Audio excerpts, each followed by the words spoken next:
Hi friends, मी आज तिळाच्या पोळ्या बनवते. संक्रांती आहे म्हणून सर्वांना हॅपी संक्रांती.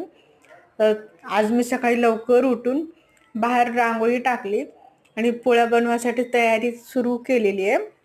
तुम्ही बघू शकता, मला तिळाच्या पोळ्या खूप आवडतात. कोणाकोणाला तिळाच्या पोळ्या आवडतात मला नक्की कमेंटमध्ये सांगा.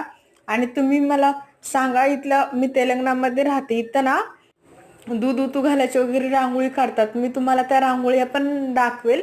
कोणाकोणाला बघायचं ते पण सांगा. आणि मी आंघोळ वगैरे करून पोळ्या बनवायला तयारी केली आहे आणि एवढ्या छान लागत होत्या ना त्या पोळ्या. मला तर पुरणपोळ्यापेक्षा जास्त तिळाच्या पोळ्या, शेंगदाण्याच्या पोळ्या ह्या पोळ्याच खूप आवडतात.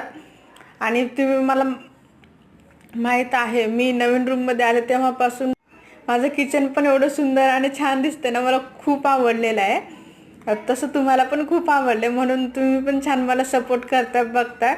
तर थँक्यू सो मच, तुमच्या सर्वांचं थँक्यू.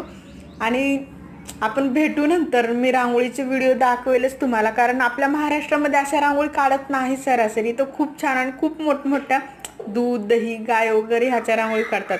चला भेटू नंतर. बाय. हॅपी संक्रांती सर्वांना पुन्हा एकदा. बाय.